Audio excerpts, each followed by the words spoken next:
各位小朋友，你哋好啊！我係 Miss 花梨，你哋又叫做咩名啊？想問下小朋友，知唔知道復活節點解有彩蛋嘅？喺好耐之前，人就覺得蛋代表新生命、新希望，但係就咁一隻白雪雪嘅蛋就唔夠靚啦，所以以前嘅人就會將隻蛋畫得好靚嚟送俾人。仲有一個傳說就話復活兔會偷偷將啲彩蛋收起嚟，等啲小朋友去玩。今日 Miss 花梨講嘅故事叫做尋蛋遊戲。我哋今日會跟住 Ellie、Hilda 同埋 Davis 一齊去揾彩蛋啊！小朋友，你哋準備好未啊？準備好嘅話，我哋就開始啦。今日天氣好好啊！一家人就去到郊外嘅草地，爸爸預先將一啲彩蛋收喺唔同嘅位置，等三姊弟去揾。Ellie、Hilda 同埋 Davis 每個人都拎住一個小籃，佢哋都好興奮咁，準備去揾彩蛋啊！小朋友，你哋有冇見到隻彩蛋喺邊啊？係啊，佢喺樹嘅上面啊！Ellie 都見到啦，所以佢就壓高腳去拎呢一隻彩蛋。想問下小朋友，呢一隻彩蛋係咩顏色噶？係喎，佢係紅色噶，仲有一啲粉紅色嘅間條紋添。之後我哋又去第二個地方睇下先。呢度有一隻彩蛋喎，佢喺邊度啊？係啊，佢喺凳嘅下面。Davis 都見到呢隻彩蛋啊，所以佢就單膝跪低執起呢隻彩蛋。小朋友啊，呢一隻彩蛋係咩色噶？係喎，佢係黃色嘅，仲有一啲橙色嘅波點喺上面添。過嚟呢邊睇下，呢度有一棵大樹嘅樹幹瞓低咗啊，佢中間空咗一個窿噶。原來有一隻復活蛋喺裏面啊。Hilda 就好小心咁樣攞呢隻復活蛋出嚟。小朋友，呢一隻彩蛋係有咩顏色同埋花紋噶？係啊，呢一隻彩蛋有淺黃色同埋橙色嘅間條，好靚啊！哇，我哋望下呢一邊，呢一隻彩蛋好似有保護色咁啊，差啲望唔到佢添。小朋友，你哋見唔見到啊？係啊，佢喺帳幕嘅外面。呢一隻彩蛋係綠色噶，佢上面仲有一啲白色嘅間條。Davis 終於發現咗佢啦。我哋又行過少少，你哋望唔望到一隻彩蛋啊？係啊，佢匿埋咗喺草叢嘅後面啊！真係要好仔細咁先睇到啊。Ellie 見到之後就慢慢行過去，撥開啲草先見到呢隻彩蛋啊。小朋友，你哋望唔望到呢一隻彩蛋係咩色噶？係啊，佢係粉藍色嘅，上面有一啲深藍色嘅波浪紋。之後我哋望下呢邊，呢邊有兩隻彩蛋喎。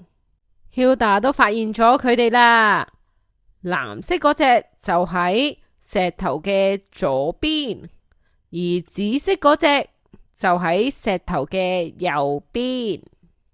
我哋又一齊望向另一邊，話呢一隻彩蛋呢喺紅色花同埋藍色花嘅中間噶。呢一隻彩蛋係咩色噶？係啊，佢係紫色嘅。仲有啲白色嘅波點，好靚啊。Davis 都好開心咁指住嗰隻復活蛋啊。小朋友，多得你哋嘅幫手，佢哋三姊弟揾到好多隻彩蛋啊。佢哋將所有彩蛋放喺佢哋嘅前面，不如我哋一齊數下佢哋揾到幾多隻彩蛋啊。一、二、三、四、五、六、七、8。想問下小朋友，佢哋一共揾到幾多隻彩蛋啊？冇錯啊，佢哋揾到8隻彩蛋啊！今日佢哋玩得真係好開心啊！三姊弟就話啦，我哋下年想再玩多次呢個尋蛋遊戲啊！之後一家人帶咗之前整嘅兔仔頭飾，同埋拎住復活蛋一齊合照。突然之間有隻兔仔跳咗過嚟添啊！大家都覺得好驚喜啊！今日嘅故事就講完啦，不如等 Miss Farley 考下你哋有關於呢個故事嘅問題啦。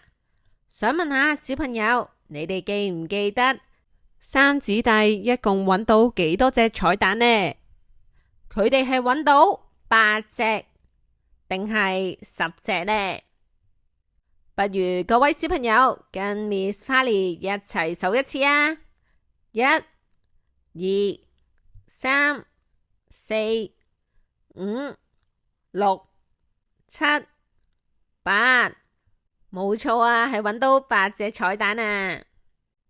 去到第2題啦，Davis 話今次佢想出題啊，佢想試下收埋復活蛋喺唔同嘅地方。想小朋友講出復活蛋嘅位置，你哋準備好未啊？準備好嘅話，我哋就開始啦。我哋望下，依家復活蛋喺石頭嘅邊度啊？冇錯啊，喺石頭嘅上面。今次復活蛋喺凳嘅邊度呢？係啊，今次復活蛋喺凳嘅下面。我哋望下復活蛋喺邊度？今次復活蛋喺帳幕嘅裏面。依家復活蛋唔喺帳幕嘅裏面，佢走咗出嚟喎。